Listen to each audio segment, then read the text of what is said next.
பெண்கள் இந்த கட்டுக்குள்ளதான் இருக்கணும், இப்படி இருந்தால் அவள் பத்தினி இல்லை, இப்படி இருந்தால் அவள் பலரிடம் போனவள், அவள் கலாச்சாரத்துக்கு ஏற்றவள் இல்லை, இப்படி எல்லாம் வந்து பல கட்டுகள் இருக்குல்ல, மதத்தால் ஜாதியால் போடப்பட்ட கட்டுகள். மகா பெரிய சங்கராச்சாரியா சொல்லியிருக்காருங்க, வேலைக்கு போற பெண்கள் எல்லாம் வந்துட்டு இதுக்கு சமமானவங்க, அதாவது ஆமா அந்த மாதிரி எல்லாம் சொல்லியிருக்காருங்க நம்ம மூத்த சங்கராச்சாரியா. ஆமாங்க, தெய்வத்தின் பொருளா வேலைக்கு பெண்கள் அனுப்பக்கூடாது, அவங்க போனா கட்டுப்பாடு இல்லாம போயிடும். ஒரு இந்து மதத்தின் தலைவராக இருக்கிற சங்கராச்சாரியாரு.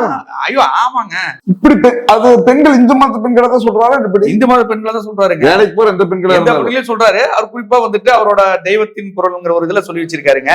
இந்த மாதிரி கேவலங்களை எல்லாம் தான் வந்து தோல் உரிச்சு காட்டுற ஒரு நாடகத்தை அவங்க காலேஜ்ல அவரு நாடகத்துறை மாணவராக, இன்னொன்னு அந்த பல்கலைக்கழகத்தினுடைய நிதி இருக்குல்ல, அவங்களுடைய பல்கலைக்கழகத்தின் நிதியை வாங்கிதான் அவங்க கொடுத்து இதெல்லாம் அனுமதி பெற்றுதான் அந்த நாடகம் நடத்துறாரு.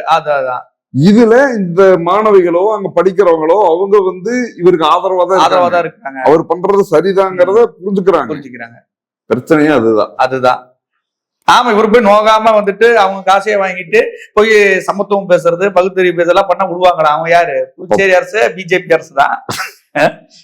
பல்கலைக்கழகம் அப்படிங்கறது வந்து இந்த மாதிரி வந்து மக்களுக்கு தெளிவு வர்றதுக்காக தானே இது. ஆமாங்க, ஆனா நாங்க எதுக்கு நடத்துறோம்?